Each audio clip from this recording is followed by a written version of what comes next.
आदाब। खबरनामे में आपका खैर मकदम है। मैं हूं सबिया खान। सबसे पहले अहम खबरों की सुर्खियां।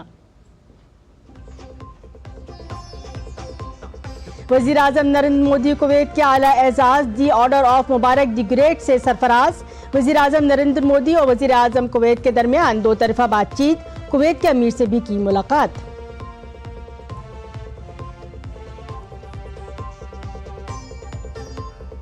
वजीर दाखिला अमित शाह ने त्रिपुरा में 668 करोड़ रुपए से ज्यादा के मुख्तलिफ तरक्याती मंसूबों का किया इफ्तिताह और रखा संगे बुनियाद। अमित शाह ने CPI एम कांग्रेस पर तंज करते हुए कहा, उन्हें बरूर यांग कम्युनिटी की फिक्र नहीं।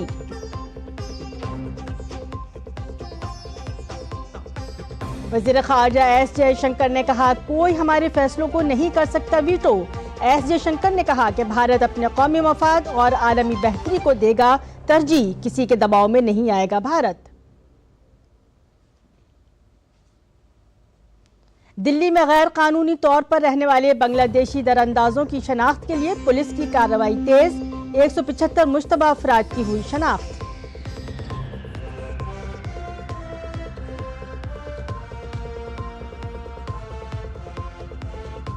Under 19 women T20 Asia cup cricket के फाइनल में भारत की शानदार जीत। बांग्लादेश को 41 रन से दी शिकस्त।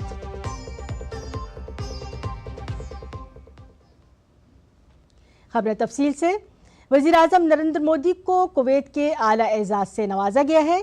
कुवैत के अमीर ने वजीर आजम को दी order of Mubarak the great से नवाजा। 1974 में कायम होने वाला ये एजाज दोस्ती के निशान के तौर पर सरबराहान ममलिकत को दिया जाता है। अब तक दुनिया के सिर्फ मुंतखब सरबराहान ममलिकत को यह एजाज दिया गया है। यह एजाज 1896 से 1915 तक कुवैत पर हुकूमत की करने वाले मुबारक असबाह को वक्फ है। यह अवार्ड कुवैत का नाइटहुड ऑर्डर है। इससे कबल भी कई ममालिक ने वजीर आजम नरेंद्र मोदी को अपने आला तरीन एजाज से नवाजा। वजीर आजम नरेंद्र मोदी ने कुवैत के अमीर शेख मशअल अहमद अल जाबिर सबा से मुलाकात की। इस दौरान दो तरफा ताल्लुकात से मुताल्लिक़ उमूर पर तबादले ख्याल किया गया। वजीर आजम मोदी और कुवैत के अमीर ने भारत कुवैत ताल्लुकात और ताउन को वसअत देने पर तबादले ख्याल किया। वज़ीर आज़म नरेंद्र मोदी ने कुवैत के वली अहद शेख सबा खालिदुल हम्मादुल मुबारक सबा से भी मुलाकात की। वली अहद ने वज़ीर आज़म का पुरतपाक खैर मकदम किया। दोनों ने अहम दो तरफा उमूर पर तबादले ख्याल किया। वज़ीर आज़म नरेंद्र मोदी ने अपने कुवैती हम मनसब शेख अहमद अब्दुल्ला अल अहमद सबा से मुलाकात की। दोनों रहनुमाओं ने दो तरफा ताउन से मुताल्लिक़ उमूर पर तबादला ख्याल किया। वफूद की सतह की बातचीत में भारत कुवैत ताल्लुकात में होने वाली पेशरफ्त का जायजा लिया गया।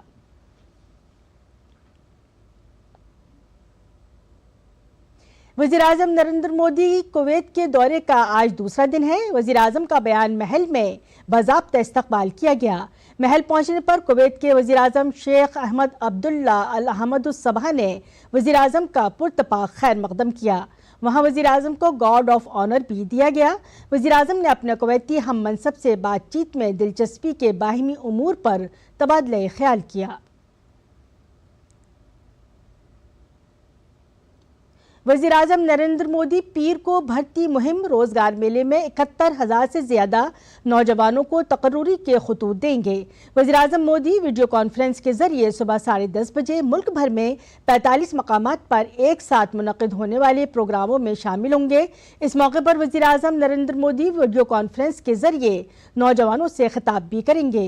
ये तकर्रुरियाँ मुख्तलिफ वजारतों महकमों में की गई हैं, जिनमें वज़ारत दाखिला, महकमा डाक, महकमा तालीम, वजारत सेहत और ख़ानदानी बहबूद, महकमा मालियाती खिदमात शामिल हैं।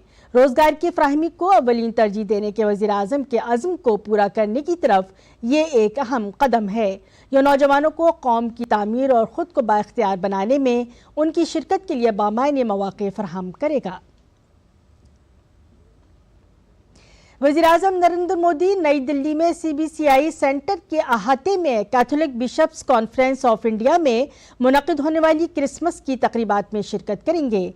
तकरीब का एहतमाम Catholic bishops conference of India यानी CBCI करेगा। तकरीब में वज़ीर-ए-आज़म मसीही बिरादरी के रहनुमाओं बशमूल कार्डिनल, बिशप और चर्च के रहनुमाओं से बातचीत करेंगे। ये पहला मौका है कि मुल्क के वज़ीर-ए-आज़म कैथोलिक चर्च के हेडक्वार्टर में इस तरह की तकरीब में शिरकत करेंगे। Catholic bishops conference of India यानी CBCI 1944 में कायम हुई थी और भारत भर के तमाम कैथोलिक के साथ मिलकर काम करती है। वज़ीर ख़ारजा S जयशंकर ने कहा कि भारत कभी भी दूसरों को अपने इंतखाब को वीटो करने की इजाज़त नहीं दे सकता और वो बगैर किसी खौफ के वो करेगा जो उसके कौमी मफाद और आलमी बहबूद के लिए दुरुस्त है। वीडियो पैगाम के जरिए मुंबई में एक तकरीब से खिताब करते हुए वज़ीर ख़ारजा ने कहा कि जब भारत आलमी सतह पर ज़्यादा गहराई से काम करता है तो उसके नताइज गहरे होते हैं। उन्होंने ये भी कहा कि दुनिया भारत के शानदार विरसे से बहुत कुछ सीख सकती है, लेकिन ये उसी वक्त मुमकिन है जब भारतीय शहरी अपने आप पर फ़ख्र करें। वज़ीर ख़ारजा ने कहा कि आलमगीरियत के इस दौर में टेक्नोलॉजी और रवायत को मिलकर आगे बढ़ना चाहिए। उन्होंने कहा कि हिंदुस्तान तरक्की ज़रूर करेगा, लेकिन उसे अपनी शहरियत को खोए बगैर ऐसा करना होगा, तभी हम कसीर कुतुबी दुनिया में एक बड़ी ताकत बन सकते हैं। It is the deep inherent unity of our existence that has allowed diversity to flower in our land. This should never be misportrayed as a negotiation between parts that are actually so integral. Nor can our great nation be projected as an idea. On the contrary, it is a timeless reality and an enduring feature in a changing world. Independence should also never be confused for neutrality. We will do whatever is right in our national interest and for global good without being intimidated to conform. In the final analysis, Bharat can never permit others to have a veto on its choices. वज़ीर दाखिला अमित शाह शुमाल मशरक़ी रियासत त्रिपुरा के दौरे पर हैं। अमित शाह ने त्रिपुरा के धुलाई इलाके में बरू कम्युनिटी की आबादकारी वाली बस्तियों का दौरा किया। अमित शाह ने बरू कम्युनिटी के लोगों से भी बातचीत की और मुस्तक़िल रिहाइश हासिल करने के बाद उनके तजुर्बात के बारे में भी जानकारी ली। अमित शाह ने बरू कम्युनिटी के मयार ज़िंदगी को बेहतर बनाने के लिए हुकूमत के अज़्म को उजागर किया। लोगों ने मुस्तक़िल रिहाइश मिलने पर वज़ीर दाखिला अमित शाह का शुक्रिया अदा किया। मरकजी वज़ीर दाखिला अमित शाह ने त्रिपुरा के धुलाई ज़िले में 668.39 करोड़ रुपए के मुख्तलिफ तरक्याती मनसूबों का इफ्तिताह और संग बुनियाद रखा। प्रोग्राम से खिताब करते हुए वज़ीर दाखिला ने CPIM और कांग्रेस को सख्त निशाना बनाया। उन्होंने कहा कि उन्होंने 35 साल से बरू रियांग बिरादरी के लोगों की फिक्र नहीं की। वज़ीर दाखिला ने कहा कि BJP के इक़्तिदार में आने के बाद तरक्याती काम हुए हैं। कम्युनिस्ट लाल भाई 35 साल तक यहां शासन किए। कांग्रेस पार्टी ने भी सबसे ज्यादा समय शासन किया, मगर ब्रू रियांग का दर्द नहीं दिखाई दिया। जब त्रिपुरा में परिवर्तन हुआ, भाजपा सरकार बनी, विप्लव देव इसके मुख्यमंत्री बने और भाजपा की केंद्र में भी सरकार थी, एक एग्रीमेंट हुआ और 40,000 लोगों के बसने की व्यवस्था, इनकी रोजगारी की व्यवस्था, स्वास्थ्य की व्यवस्था, शिक्षा की व्यवस्था, शुद्ध पानी, शौचालय और महिलाओं के लिए कोऑपरेटिव की व्यवस्था करने का काम हुआ। संभल में आए रोज नए इंकिशाफात हो रहे हैं। इसी दौरान चंदोसी में सनीचर को रेवेन्यू महकमे ने एक ज़मीन की खुदाई की तो उसके नीचे से एक बावली मिली है। तहसील इंतजामिया ने म्यूनिसिपल काउंसिल की मदद से संभल के चंदोसी कोतवाली इलाके के लक्ष्मणगंज में बावली के नाम से मशहूर जगह पर खुदाई कराई। इस दौरान इंतजामिया को नीचे 4 कमरों जैसी जगह मिली और खुदाई अभी तक जारी है। संभल के जिला मजिस्ट्रेट राजेंद्र पंसिया ने कहा कि ये 400 मुरब्बा मीटर का इलाका है और ये बावली तालाब में रजिस्टर्ड है। जिला मजिस्ट्रेट ने जानकारी देते हुए कहा कि खुदाई आहिस्ता आहिस्ता की जा रही है ताकि इसके ढांचे को नुकसान न पहुंचे। इस वक्त 210 मुरब्बा मीटर है जिस पर तजावीज़ात हटा दी जाएंगी। बताया जा रहा है कि ये मकाम तकरीबन 125 से 150 साल पुराना है। 400 वर्ग मीटर जो एरिया है वो बावली तालाब के रूप में दर्ज है यहाँ पर। और यहाँ बताते हैं कि जो स्थानीय लोग की जो बिलारी के राजा हैं उनके नाना के समय में ये बावली बनी थी। और इसका जो सेकंड और थर्ड जो फ्लोर है वो मार्बल से बना है और ऊपर का जो तल है वो जो आप देख रहे हैं ईंटों से बना हुआ है। और इसमें एक कूप भी है और जो अभी देख रहे थे तो इसमें लगभग 4 कक्ष भी बने हुए हैं। वर्तमान में ये मिट्टी से पूरा ढका जा चुका है। जो नगर पालिका की टीम है उससे जो ऊपर की मिट्टी है वो हटवा रहे हैं और धीरे धीरे मिट्टी निकाल रहे हैं ताकि इसके स्ट्रक्चर को किसी भी प्रकार की कोई हानि न हो। वर्तमान में 210 वर्ग मीटर एरिया ही इसका बैठ रहा है। शेष जो क्षेत्रफल है इसका कब्जे में है, जिस अतिक्रमण को मुक्ति की कार्रवाई जो ड्यू प्रोसेस फॉलो करके करेंगे। पंजाब के शहर मोहाली में एक कसीरुल मंजिला इमारत मुनहदिम होने से 2 अफराद की मौत हो गई है। मलबे में अब भी मुतादिद अफराद दबे हुए हैं। उन्हें बाहर निकालने के लिए फौज और NDRF की टीमें भी तैनात हैं। इंतजामिया का कहना है कि मलबे तले दबे हर शख्स को बचाने की हर मुमकिन कोशिश की जाएगी। जख्मियों को हंगामी खिदमात फराहम करने के लिए शहर के तमाम बड़े अस्पतालों को अलर्ट पर रखा गया है। एक बॉडी अभिषेक नाम के लड़के की बॉडी और मिली है। 2 फ्लोर क्लियर हो चुके हैं तो उनमें से अभी तक जो है कल रात को और आज मिला के 2 बॉडीज आ चुकी हैं। हमारी प्रायोरिटी तो यही है कि रेस्क्यू ऑपरेशन में जो सारी टीमें लगी हैं उनको सहयोग किया जाए और जिससे कि जल्द से जल्द पूरी डेब्री क्लियर हो सके। वहीं DSP हरसिमरन सिंह बल ने कहा कि इमारत के मालिक के खिलाफ FIR दर्ज की गई है। We have registered the FIR 105 BNS के FIR दर्ज। जो उसकी साथ वाली जगह थी उसमें वो खुदाई कर मतलब नहीं बना रहा था, वो उसके कारण जब वो साइड में थोड़ा सा लूज होगी तो वो बिल्डिंग राइट को गिर गई। मुल्क भर के बाजार क्रिसमस और नए साल के लिए सज गए हैं। इसकी खूबसूरती शुमाल मशरक़ी रियासत मेघालय के दारुल हुकूमत शिलांग में भी देखी जा सकती है। शदीद ठंड भी लोगों के जोश व खरोश को कम नहीं कर पा रही है।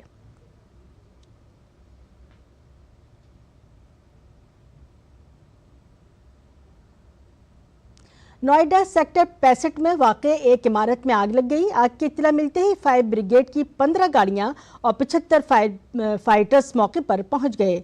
नोएडा के DCP शक्ति मोहन अवस्थी ने बताया कि इत्तला मिलते ही पुलिस फौरन मौके पर पहुंच गई। इसके अलावा किसी किस्म का कोई जानी नुकसान नहीं हुआ। आज सुबह सूचना आई कि सेक्टर 65 में A ब्लॉक में एक इलेक्ट्रॉनिक्स की कंपनी के बेसमेंट में जहां पे कुछ इलेक्ट्रॉनिक्स के सामान रखे गए थे वहां पर आग लगने की सूचना आई। सूचना मिलते ही तत्काल पुलिस मौके पर पहुंची और अभी फायर डिपार्टमेंट की करीब 15 गाड़ियां मौके पर हैं और करीब 75 फायर कर्मी मौजूद हैं और लगातार आग बुझाने का प्रयास जारी है। जल्द ही आग बुझाई जाएगी, कोई भी तरह की जनहानि नहीं होगी। बीजेपी की रुकने पार्लियामेंट बांसुरी स्वराज ने दिल्ली हुकूमत पर शदीद हमला किया। बांसुरी स्वराज ने दिल्ली की आम आदमी पार्टी हुकूमत पर तनकीद करते हुए कहा कि ये सिर्फ इंतखाबी वादे करना जानती है और इन्हें पूरा करना नहीं जानती। उन्होंने कहा कि पंजाब में भी आम आदमी पार्टी की हुकूमत की तरफ से खवातीन को इज्जत देने की बात महज एक इंतखाबी नारा साबित हुई। ये जो वचन दे रहे हैं महिलाओं के खाते में 2100 रुपए देने की, आप सब जानते हैं, पब्लिक डोमेन में ये इंफॉर्मेशन अवेलेबल है कि पंजाब में भी 2021-22 में इन्होंने यही योजना, इस प्रकार की योजना की घोषणा पंजाब में करी थी। 1 रुपया पंजाब की बहनों के खाते में अभी तक नहीं आया है। मैं पूछना चाहती हूं माननीय केजरीवाल जी से कि क्या महिला सम्मान केवल आपके लिए एक चुनावी जुमला है? जब आपके घर पर मौजूद होने के समय पर ही आप ही के सचिव ने आप ही की पार्टी की महिला सांसद पर हाथ उठाया था, अभद्रता करी थी, तब महिला सम्मान की बात आप भूल गए थे क्या? बांसी सोराइच ने दिल्ली हुकूमत पर आयुष्मान जैसी स्कीम को दिल्ली में नाफिज न करने का भी इल्जाम लगाया। उन्होंने कहा कि एएपी हुकूमत दिल्ली के लोगों के मफादात के बारे में नहीं सोचती है। चुनावी जुमले हैं और कुछ नहीं। मैं पूछना चाहती हूं कि जब सातों सांसद गए थे दिल्ली हाई कोर्ट और कचहरी का दरवाजा खटखटाया था ये कहकर कि भाई हमारे बड़े बुजुर्गों के साथ अन्याय हो रहा है, आपने दिल्ली में आयुष्मान भारत क्यों नहीं लागू करी है? तब इन्होंने रिप्लाई तक नहीं फाइल करा। 13 जनवरी की डेट इसलिए लगी है क्योंकि 11 दिसंबर को केजरीवाल सरकार के वकीलों ने रिप्लाई हाईकोर्ट में फाइल नहीं किया। इनके पास कोई जवाब नहीं है, इसलिए इन्होंने एक झूठी घोषणा जरूर कर दी है। अरे पैसा कहां है केजरीवाल जी के पास? ये सब योजनाओं में पैसा वो देंगे कैसे? बांसी सोराइच ने आम आदमी पार्टी के वादों को खोखला करार देते हुए कहा कि दिल्ली के लोग अब झूठे वादों का शिकार नहीं होंगे और इस बार डबल इंजन की हुकूमत बनाएंगे। अभी नवंबर 2024 में माननीय मुख्यमंत्री आतिशी जी ने केंद्र सरकार से 10,500 करोड़ रुपया मांगा है, तो जेब में तो अठिन्नी नहीं है।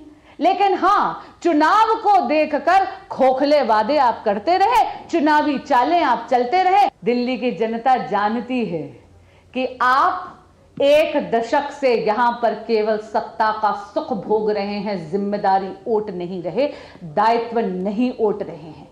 और इसीलिए अब दिल्ली की जनता को आम आदमी पार्टी के बहाने नहीं, बदलाव चाहिए। दिल्ली में भाजपा की सरकार चाहिए। दिल्ली के एलजी विनय कुमार सक्सेना ने दिल्ली की सड़कों पर जमा पानी और गटर की खस्ता हालत के मसले पर आप हुकूमत को निशाना बनाया। इस मामले में एलजी ने अपने एक्स हैंडल से एक वीडियो भी शेयर किया। वीके सक्सेना ने लिखा कि सड़कों पर जमा होने वाला बदबूदार पानी बारिश से नहीं, गटर के बहने से है। इस वीडियो में उन्होंने कई जगहों पर लोगों से सड़कों पर जमा होने वाले बदबूदार गटर के पानी और उससे पैदा होने वाली परेशानियों के बारे में बात की। एलजी ने लिखा कि अपने मसाइल और तकालीफ बयान करने वाली खवातीन किसी और रियासत या मुल्क से नहीं बल्कि दिल्ली की हैं। उन्होंने आप हुकूमत पर जोर दिया कि वो इस अफसोसनाक सूरत हाल से निपटने के लिए फौरी कार्रवाई करे।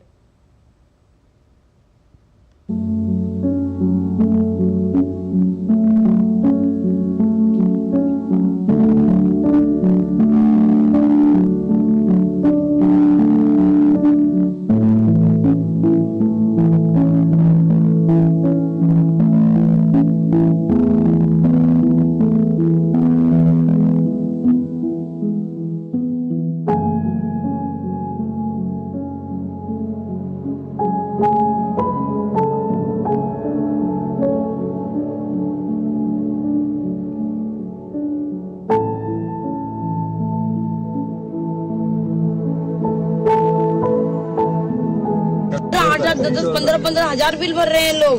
आप बिल देखिए, आकर बिल भी ज्यादा ही आ रहे हैं। कोई फ्री नहीं आता है। नहीं सर, बिल कहाँ फ्री नहीं है? किसी का बिल 5,000 10,000 से कम नहीं आता है। एक झुग्गी का बिल 5,000 10,000 से कम नहीं आता सर, किसी का भी। और लाइट जाती तो आप कहेंगे कि एलजी साहब आए थे वो इतना फ्री देगा, लेकिन मिलेगा तब ना। नाम के लिए आपको 1 मिनट भी फ्री नहीं।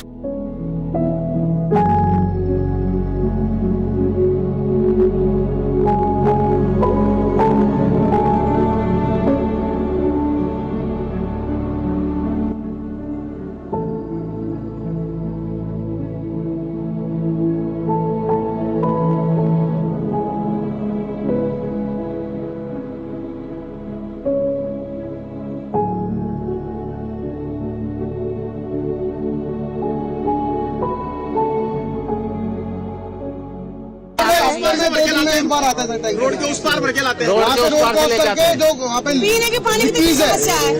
मैं बोलना चाहूंगा सर कि यहाँ से लेडीजें जाती हैं पानी लेने के लिए, जो रोड क्रॉस करती है वहाँ पे रेड लाइट जो है, जहाँ से आप रोके थे वहाँ पे कई लेडीजों का एक्सीडेंट हो चुका है, पैर टूट चुके हैं। बहुत दिक्कत है। एक कनेक्शन इधर आ जाए, रिक्वेस्ट आते सर आपसे।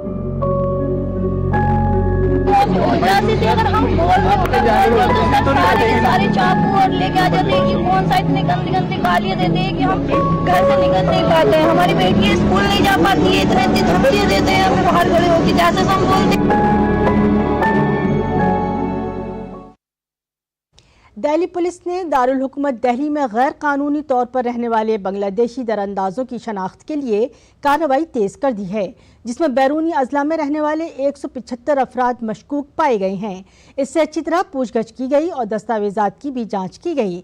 बैरूनी जिलाई पुलिस ने दुरुस्त दस्तावेजात के बगैर रहने वाले अफराद की शनाख्त, हिरासत और वतन वापसी के लिए खुसूसी टीमें तश्कील दी थीं, जिनमें डिस्ट्रिक्ट फॉरेन सेल के अफसरान भी शामिल थे, जिन्हें गैर कानूनी बांग्लादेशी तारिकीन वतन का पता लगाने के लिए जिला भर में तैनात किया गया था। यह ऑपरेशन इमिग्रेशन कवानीन की सख्ती से तामील को यकीनी बनाने के लिए बैरूनी जिलाई पुलिस के अज़्म को निशानदेही करता है। पालम 360 खाप के सरबराह चौधरी सुरेंद्र सोलंकी की क़यादत में दिल्ली के 307 देहातों के सरबराहान और देहातियों ने मंगलपुर का कलागांव में मुनक्किदा महापंचायत में हिस्सा लिया। इस दौरान मुत्तफ़क़ा तौर पर फैसला किया गया कि 360 गांवों के लोग इस पार्टी को वोट देंगे जो दिल्ली के दही इलाकों के मसाइल को आइंदा दिल्ली असेंबली इंतखाबात में उठाएगा। चौधरी सुरेंद्र सोलंकी ने दिल्ली हुकूमत पर इल्ज़ाम लगाते हुए कहा कि दिल्ली के देहातों में लोग बुनियादी सहूलियात से महरूम हैं। महापंचायत GDA पॉलिसी 2041 के मास्टर प्लान का नोटिफिकेशन, नजर-ए-सानी शुदा लैंड पोलिंग पॉलिसी और देहातों को स्मार्ट विलेज के तौर पर तरक्की देने जैसे मसाइल के साथ मुनक्किद हुई। 360 गांव के लोगों ने फैसला किया था कि हम आगामी चुनाव का बहिष्कार करेंगे, लेकिन आज पूरे दिल्ली के 360 गांव 36 बिरादरी के लोगों को यहाँ इकट्ठा हुआ और सबने निर्णय लिया कि सरकार हमारी सुनवाई नहीं कर रही, तो अब की बार हम सरकारों को ही बदलने का काम करेंगे। और यहाँ से ये निर्णय हुआ कि जो दिल्ली देहात के गांव की बात करेगा, जो दिल्ली के 360 गांव की बात करेगा, वही दिल्ली पे राज करेगा और जो हमारी समस्याओं का समाधान करेगा, जो गांव देहात की बात करेगा, दिल्ली के 360 गांव और 36 बिरादरी के लोग एकजुट होकर उसका समर्थन करेंगे।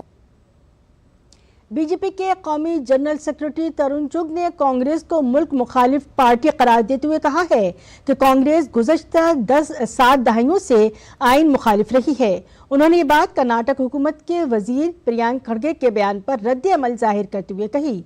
उन्होंने कांग्रेस पर मुल्क मुखालिफ बयान देने और सनातन को गाली देने का भी इल्जाम लगाया।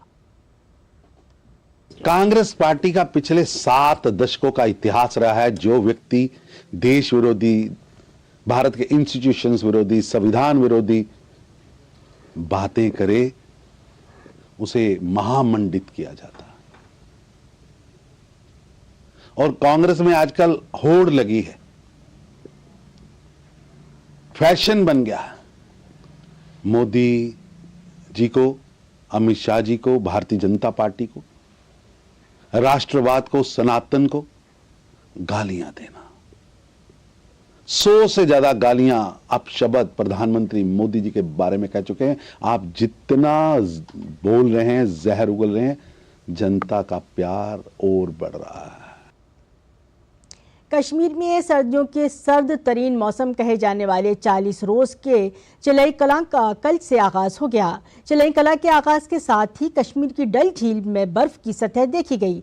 कश्मीर में सर्द तरीन दिनों की याद में चिलई कलां 40 दिनों तक मनाया जाता है। इस दौरान कश्मीर में शदीद ठंड पड़ती है और दर्जा हरारत में कई डिग्री की कमी वाक़ई हो जाती है। इसके अलावा यहाँ इन दिनों शदीद बर्फबारी होती है। चिलई कलां का पहला दिन वर्ल्ड फेरन डे के तौर पर मनाया जाता है। हर साल ये मेला 21 दिसंबर से शुरू होता है और 29 जनवरी तक जारी रहता है। अंडर 19 हिंदुस्तानी खवातीन क्रिकेट टीम ने एशिया कप का टाइटल जीत लिया है। फाइनल मैच में भारतीय टीम ने बांग्लादेश की टीम को 41 रन से शिकस्त दी। मैच में बांग्लादेश ने टॉस जीतकर पहले बॉलिंग का फैसला किया। भारत ने मुकर्ररा 20 ओवर्स में 7 विकेटों पर 117 रन बनाए, जिसके जवाब में बांग्लादेश की टीम 18.3 ओवर में 76 रन पर ऑल आउट हो गई। भारत की जानिब से आयुषी शुक्ला ने 3 विकेटें हासिल की। इसी पर खबरनामे का अख्ताम हुआ। इजाजत दीजिए, आदाब।